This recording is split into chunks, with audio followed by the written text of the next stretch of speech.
Bienvenue sur le ring, l'ODJ, TV Radio, Moustapha Seymi. Bonsoir. Bienvenue pour cette nouvelle émission, dans le cadre de cette nouvelle année d'ailleurs. Moustapha Seymi, donc une fois de plus, merci d'avoir accepté de notre invitation et surtout de monter sur un ring et d'enfiler les gants. Moustapha Seymi, je rappelle que vous êtes professeur de droit et politologue. Débat en 3 rounds thématiques avec vous. Premier round, 2024, quelle nouvelle année politique, avec un point d'interrogation.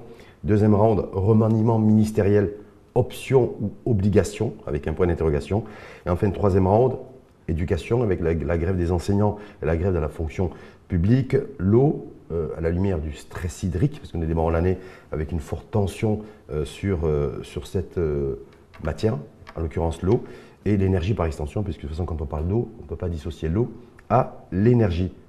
3 bombes politiques à retardement, avec un point d'interrogation. Vous nous direz aussi ce que vous en pensez.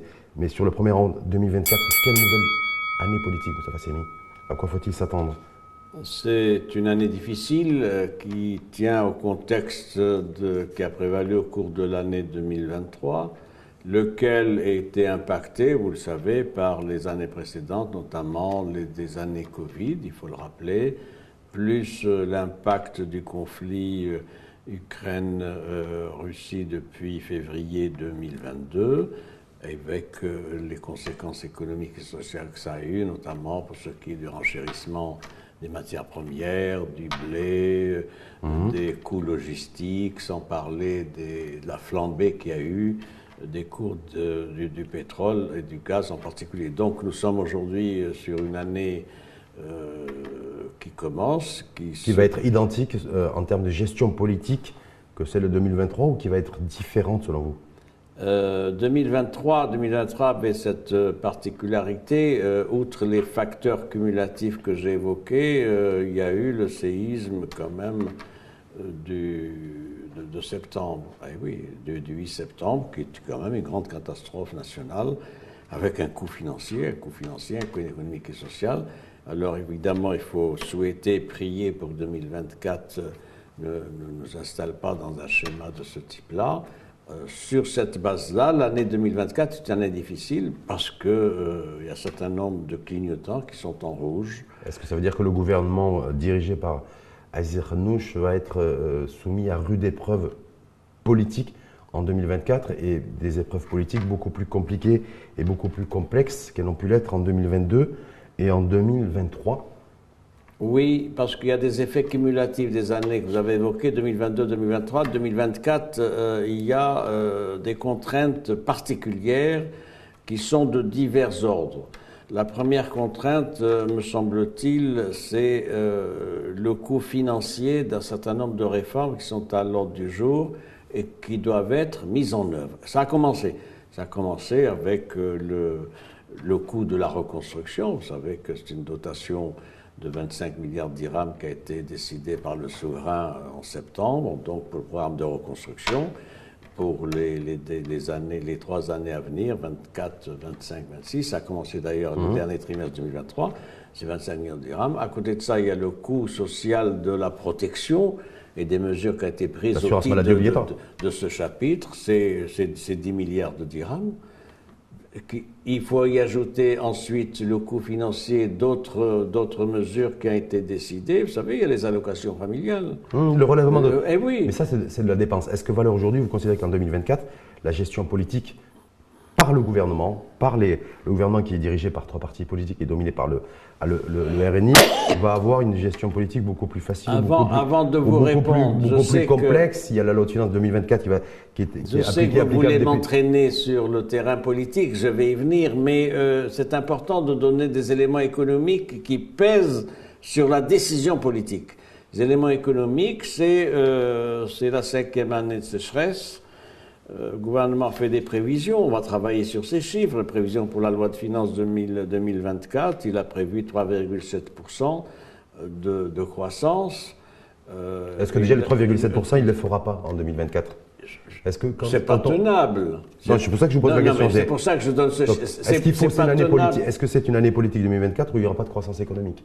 En tout cas, pas les 3,6 points. Les 3,7, vous savez, le gouvernement donne toujours des chiffres optimistes, ça a été toujours le cas. Mais pour ce qui est de l'année 2024 qui nous intéresse aujourd'hui, prévision du gouvernement, c'est 3,7% de croissance. Aujourd'hui, ce que je puis vous dire selon les éléments que j'ai recueillis, c'est qu'on fera un point de moins que 3007. Nous sommes à 2,627. 2,627 pour un pays comme le Maroc, ce n'est pas du développement. Il faudra bien qu'on le dise un jour. Est-ce que le pays, donc du coup, en 2024, politiquement, sera gérable pour ce gouvernement, compte tenu que la croissance économique ne sera pas au rendez-vous, que la croissance du chômage, elle a déjà été au rendez-vous avec 2 pics majeurs en 2023, 2 pics records d'ailleurs. Avec 13,5% on a fini l'année pour le dernier trimestre. Est-ce qu'il faut s'attendre à une année politique extrêmement difficile? Difficile, oui, sur plusieurs points. Difficile pour ce qui est du bouclage de la loi de finances 2024 et des financements. Il y a des sommes importantes qui sont à mobiliser. Vous avez parlé de 10 milliards de dirhams, de 25 milliards de dirhams, du coût social, sans compter toutes les charges. Et donc, il y a une difficulté aujourd'hui pour le gouvernement, c'est de la mobilisation de ressources budgétaires. Comment? Soit par l'emprunt international, ce qui a été fait en février dernier, vous savez qu'on a levé sur le marché international 2,5 milliards de dollars. On a la nouvelle ligne de crédit modulable du FMI, vous savez également, qui est importante et qui permet de faire face au choc. Mais il y a un gros problème, qui est posé d'ailleurs par la Banque centrale, le rapport du gouverneur de la Banque centrale, c'est la soutenabilité des finances publiques. Ça veut dire quoi? Ça veut dire qu'il faut recourir à l'emprunt international. C'est pas forcément le meilleur moment aujourd'hui, vous le savez très bien, compte tenu du contexte international, soit l'emprunt intérieur. On n'en parle pas souvent, mais vous savez que l'emprunt intérieur, c'est plus de 2 fois l'emprunt international. Et donc, il y a là des difficultés quant au fait de boucler les charges financières prévues dans la loi de finances. Alors, les marges de manœuvre du gouvernement sont celles-ci. Revoir la fiscalité. Mais ce n'est pas le cas. Il y a eu les assises de la fiscalité en 2019 avec un certain nombre de mesures. Les recettes fiscales ont fini à la hausse en 2023. Oui, elles ont progressé. Elles ont progressé 2023, 5-6%, ça progresse, etc. Mais fondamentalement, il y a une grande mesure qu'il faut prendre si l'on veut avancer. Non seulement pour le développement, la mobilisation des ressources, mais l'équité fiscale, c'est l'élargissement de l'assiette fiscale. Et ça, on en parle de temps en temps dans les discours des ministres, etc. Mais ce gouvernement n'arrive pas à élargir l'assiette fiscale pour des raisons politiques. Est-ce que pour vous, l'année 2024, pour ce gouvernement et pour le gouvernement, donc du coup, de piloter par Baris Arnouch, doit s'attendre à des heures, à des moments extrêmement difficiles, compliqués, et peut-être que cette année 2024, de point de vue politique, risque d'être la plus compliquée vécue jusqu'à présent par le gouvernement Arnouch? Ce qui me frappe, c'est c'est au moins 2 éléments. Le premier élément, c'est que ce gouvernement, il n'a pas beaucoup de confiance. Vous connaissez l'indice de confiance des citoyens qui est établi par le HCP, donc c'est indiscutable. Nous avons un indice de confiance de 46%. C'est le plus bas depuis 2008. Il était à 51% il y a un an. C'est-à-dire qu'il y a une crise de confiance. Et il y a une contraction de la confiance des citoyens à l'endroit de ce gouvernement. Premier élément. Le deuxième élément, c'est le fait que ce gouvernement n'arrive pas à identifier et à porter des réformes. Je vais vous donner un exemple. Sait-on quel va être l'agenda législatif de ce gouvernement pour 2024, 2025 et 2026 ? J'avais posé la question au début de l'investiture de ce gouvernement. J'avais relevé le fait qu'il n'avait pas d'agenda législatif. Il pilote à vue. Or, un gouvernement investi pour 5 ans est un gouvernement qui a des mesures, qui a des stratégies politiques, mais qui les décline suivant un échéancier, des séquences, des priorités. C'est pas le cas. C'est-à-dire qu'aujourd'hui, nous ne savons pas quel va être l'agenda législatif de ce gouvernement 2024 et en 2025, parce que lui-même n'a pas priorisé les choix et les échéances. Glissement sur le deuxième rang, justement, et plus précisément, et je rappelle la thématique, Moustapha Semi, remaniement ministériel, option ou obligation. Vous allez me dire, on en parle depuis 2 ans et demi, de remaniement qui serait plus ou moins imminent à la lumière de ce que vous venez de développer, crise de confiance, décrochage des citoyens et des citoyens à l'égard de l'exécutif et du gouvernement dirigé par Baris Arnouch. Est-ce que du coup le remaniement ministériel est une option ou une obligation pour cette année 2024? Je vais vous donner un premier élément de réponse. Vous savez, je suis aussi chercheur et attaché donc à l'étude et à la vie institutionnelle du royaume, vous le savez, depuis longtemps. Ce qu'on peut observer, c'est que depuis le gouvernement Haussmann d'octobre 77, c'est-à-dire il y a 46 ans, il y a toujours eu, pratiquement au milieu de chaque mandature, un réaménagement. C'est pas une règle, c'est pas au jour près évidemment, mais un gouvernement qui est élu pour 5 ans, en général, il connaît des réaménagements, etc. Et ça s'est toujours vérifié, même avec le cabinet d'alternance. C'est intéressant. Le cabinet d'alternance d'Abdelrahmane Youssi avait été nommé en mars 1998. Il y a eu un réaménagement en 2000. Également avec le cabinet Jtou, Abbas Fassi, Benkiren et Othmani. Donc, je serais tenté de dire que, suivant une pratique institutionnelle à peu près établie, il y a en milieu de législature une réévaluation des postes, des profils et des bilans. Aujourd'hui, qu'est-ce qui se passe? Il se passe que d'abord, ce que nous savons, il y a des ministres qui veulent partir. Ah oui, il y a des ministres qui ont fait savoir qu'ils souhaitaient être déchargés. Vous avez des noms là-dessus? Je les ai, mais je ne peux pas les donner. Ah, mais je ne sais pas. On sait qu'il y a des ministres qui veulent partir. Donc oui, il y a des ministres. Est-ce qu'on peut avoir l'identité des Il y a des ministres qui ont partants. exprimé le souhait d'être déchargés pour des raisons familiales, personnelles, d'inadéquation par rapport aux tâches, etc. Il y en a 2, 3, 4 qui ont demandé à être déchargés. Il y a d'autres profils qui manifestement ne sont pas à la hauteur des responsabilités sectorielles qui leur sont confiées. Et puis, il y a le fait aussi que ce gouvernement me paraît fourbu. C'est-à-dire, j'estime qu'il n'a pas beaucoup de ressorts. Et donc, si à mi-mandat, parce que nous sommes pratiquement à mi-mandat, c'est à mi-mandat, il y a lieu peut-être de donner un nouvel élan à ce cabinet. Ce nouvel élan ne peut venir, me semble-t-il, que d'un réaménagement de la structure gouvernementale, tant pour ce qui est de certains titulaires que pour ce qui est de la structure elle-même. Des observateurs comme vous considèrent qu'il doit y avoir nécessairement remaniement pour un nouvel élan, un nouveau souffle, mais un réaménagement, pas que du portefeuille ministériel, de l'identité de celles et ceux qui pourraient être nommés aux responsabilités, mais un réaménagement de la gouvernance. C'est un autre débat. Est-ce que ce n'est pas un débat aussi qui doit se tenir aussi et qui a une forme de centralité dans cette... Si vous permettez, il y a le problème des hommes que j'ai évoqué, des hommes et des femmes d'ailleurs, qui a puis des bilans, des départs, des remerciements, tout ça, etc.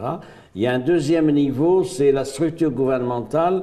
La structure gouvernementale telle qu'elle a été établie en octobre 2021 n'est pas appropriée. Il y a un département, il y a un ministère qui a 4 départements. Enfin, tout ça est à revoir. Donc, c'est d'autres qui ont 3, etc.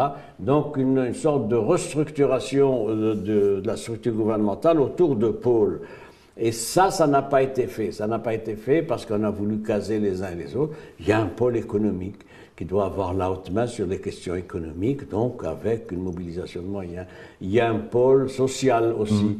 Il y a un pôle social au sens large, impliquant les affaires sociales, la famille, tout ça, etc. Il y a des pôles régaliens, évidemment.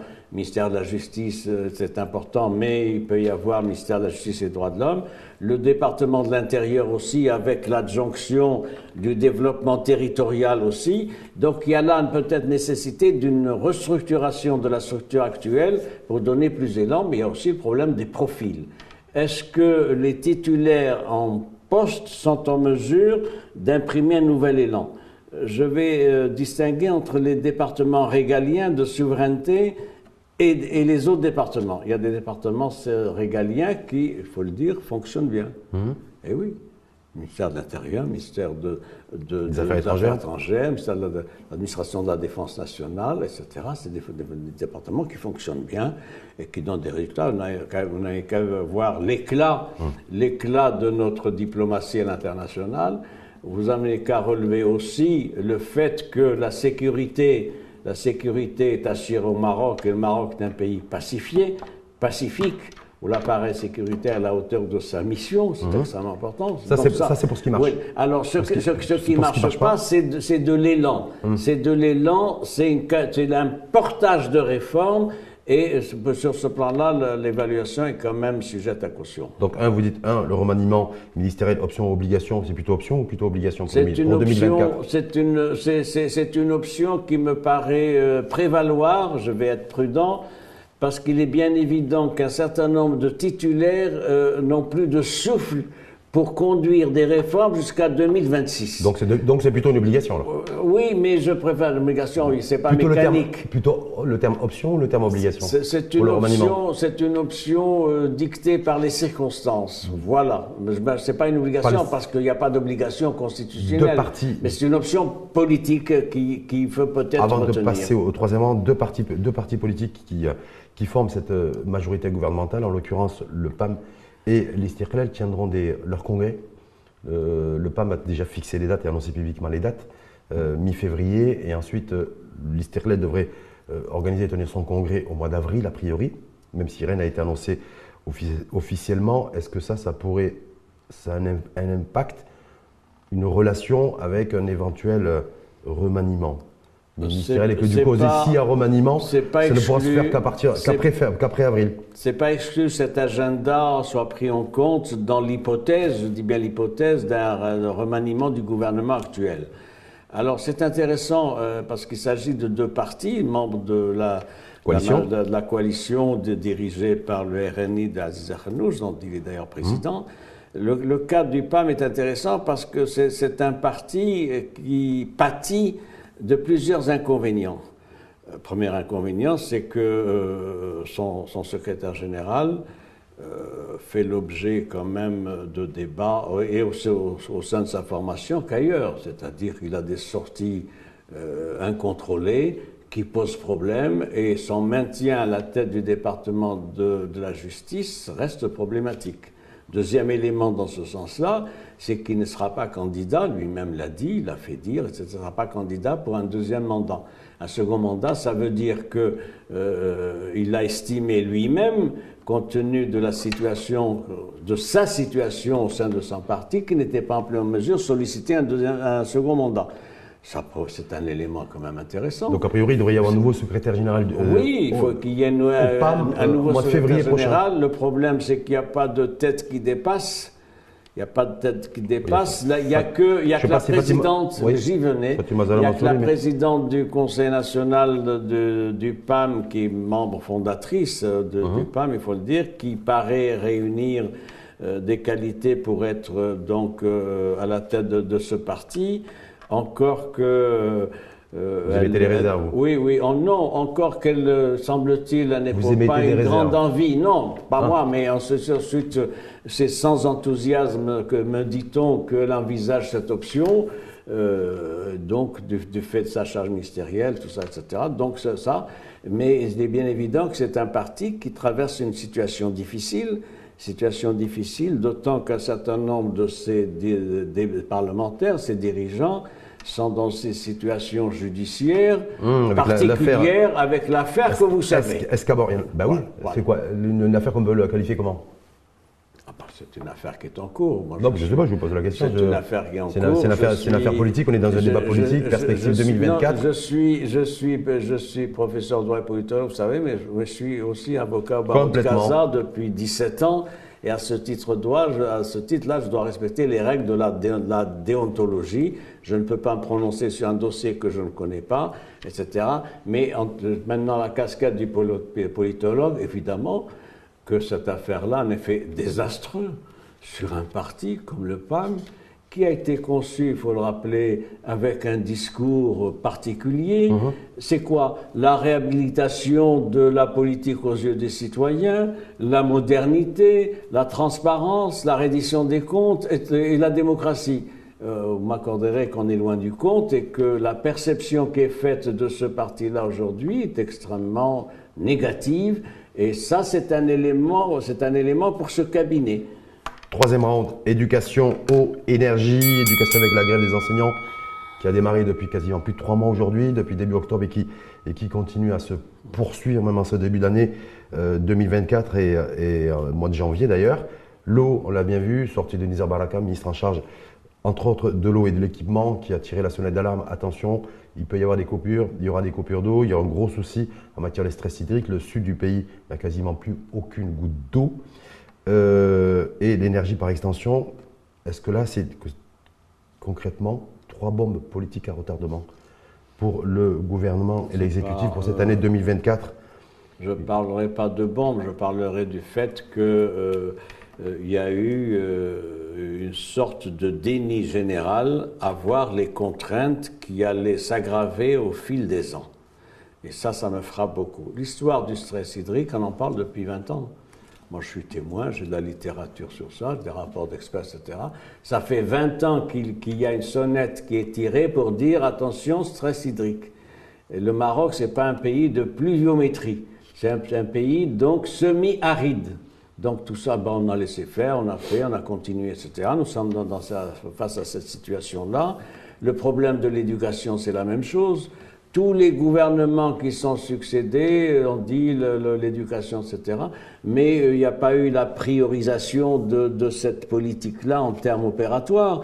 On a un conseil supérieur sur la réforme de l'éducation qui a un programme depuis 5 ans et qui n'a été réactivé que depuis 6 mois. Il y a une vision de l'éducation pour la période 2015-2030. On a une vision stratégique sur la réforme de l'éducation qui a traîné, qui n'a redémarré aujourd'hui pratiquement qu'avec l'action de Cheikh Ibn Moussa, le nouveau ministre de l'Éducation nationale, le reste, etc. Ce qui me frappe dans ce qui se passe avec le recul, c'est qu'il n'y a plus aucune référence au programme de ce gouvernement. Prenez le discours de ce gouvernement, le discours d'investiture de ce gouvernement en octobre 2021, un certain nombre de priorités, etc.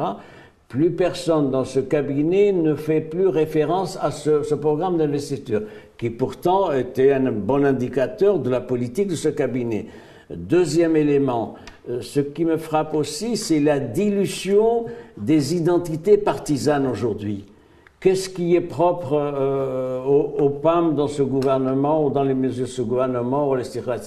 Ce qui me frappe, c'est le fait qu'il y a une dilution des identités partisanes. C'est un processus historique qui avait commencé depuis des années, mais qui se vérifie davantage cette fois-ci avec ce cabinet Arnouch, si bien que c'est des programmes interchangeables, il y a peu de différence entre les uns et les autres, et il y a donc un tronc de réforme qui s'est imposé aux partis politiques. D'où la difficulté pour ces partis politiques à revendiquer en propre des réformes en cours. Troisième point, si vous le permettez encore, dans cette ligne-là, nous ne sommes plus dans un schéma et dans un agenda de législature, 21-26. Nous sommes dans un agenda différent, long, c'est 2030-2035. Pourquoi 2030-2035 2030 parce que c'est important, parce que c'est une décennie. Le souverain... Cette vision 2030... Oui, j'y viens. Si vous parlez, le souverain pense, c'est ce qui me frappe, c'est que le souverain pense et réforme au-delà de l'agenda institutionnel du Parlement et des élections. Et le gouvernement, dossiers, lui, il trace son agenda... avec un target 2026, oui, mais avec du retard, avec du retard et du décalage. Le souverain, le roi, il est dans un agenda 2030-2035. Pourquoi 2035 ? Parce que c'est l'horizon fixé par le nouveau modèle de développement. Je note au passage que ce gouvernement ne fait plus aucune référence à ce nouveau modèle de développement. Mais j'ai envie de vous dire, c'est un peu normal non plus, non ? Il y a l'inflation, il y a la cherté de la vie. Il y a les axes. On est en stress hydrique aujourd'hui, il y a les grèves des enseignants qui durent depuis plus de 90 jours, donc je pense qu'il faut avoir cette flexibilité pour réajuster aussi son agenda électoral, son agenda politique. Je vous invite à relire le texte du nouveau modèle de développement. Il y a un diagnostic qui est fait, qui est un diagnostic pertinent. Il y a aussi une deuxième partie sur les leviers de changement, de transformation. C'est ça qui devrait inspirer ce gouvernement. Grève des enseignants aujourd'hui, plus de 90 jours. Oui. Stress hydrique aujourd'hui, il n'y a plus une goutte d'eau dans le sud. Oui. On est à l'approche du ramadan, on rentre dans une séquence aujourd'hui. On sait très bien qu'à partir du moment où il y a stress hydrique, il y aura nécessairement une inflation maroco-marocaine sur les fruits et légumes et sur les produits alimentaires par extension. Oui. Est-ce que ça, c'est des bombes à retardement politique qui se posent aujourd'hui ? Nous sommes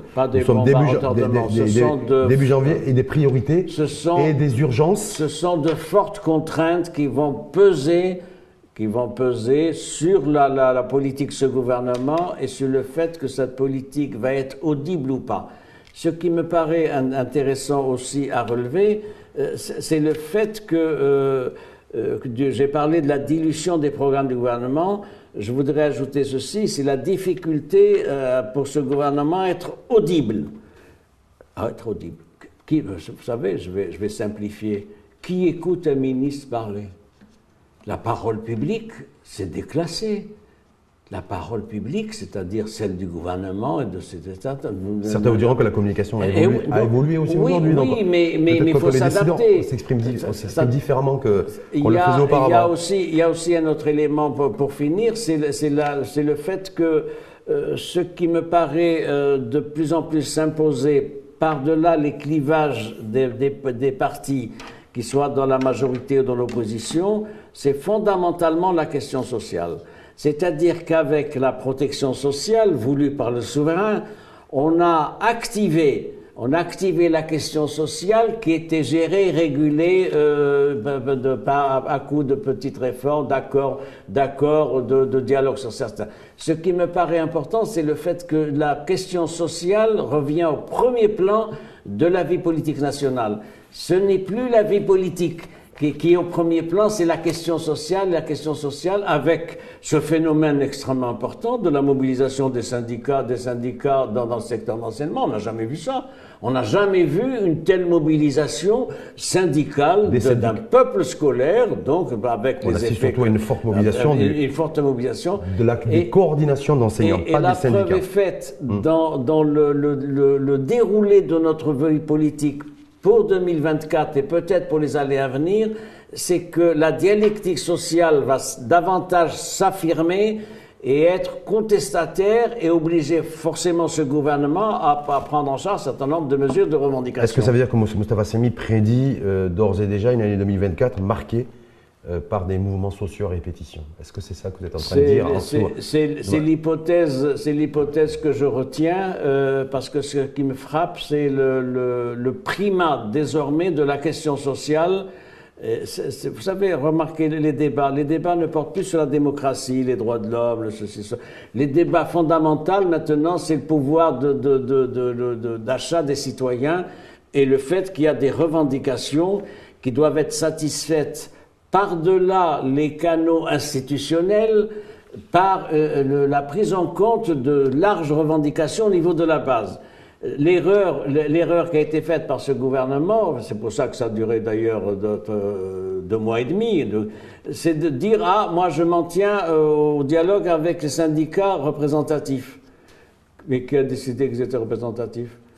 Ce sont des syndicats dits représentatifs. C'est tellement vrai qu'on leur a adjoint la Fédération de l'enseignement, la FNE, laquelle est soutenue par 22 coordinations. Donc on dialogue sur le plan social avec ceux qui ont des capacités de mobilisation, et c'est ce qui est le cas, et j'espère que ce gouvernement va tirer les leçons de cela, parce qu'il y aura un climat de contestation qui, à la faveur de la cherté de pouvoir d'achat, de l'inflation, etc., Dernière petite question, Moustapha Saymi, justement, dans ce cadre-là. Vous avez vu comment, en fin de semaine dernière, la décision qui a été prise par le ministère de l'Éducation de sanctionner les enseignants grévistes, parce qu'il y a des manifestations, des mouvements de grève la semaine dernière, les centrales syndicales dites représentatives et les coordinations d'enseignants ont tout de suite réagi là-dessus. Est-ce que pour vous, de sanctionner les enseignants grévistes, est-ce que c'est une erreur politique ou pas? C'est une erreur politique parce qu'il faut créer un climat d'apaisement. Et on ne peut pas en même temps arriver à un dialogue social avec un accord qui va être d'ailleurs revu et corrigé, parce qu'il y a encore une quarantaine d'articles qui sont en discussion aujourd'hui, qui ne sont pas réglés, notamment un certain nombre de revendications importantes qui font l'objet de débats. Je crois qu'il faut créer un climat d'apaisement. Le climat d'apaisement, c'est de passer l'éponge et de tourner la page, s'engager dans un dialogue constructif et positif. Surtout dans la perspective d'une nouvelle année. Tout à fait. Merci infiniment à vous, Moustapha Saymi, professeur de droit et politologue. Donc on va se souhaiter une bonne année aussi avec les gants. Vous qui avez fait 30 minutes sur le ring. Bonne année à vous. Et puis à très vite. Inch'Allah. À très bientôt. Merci. À très bientôt. Merci à vous.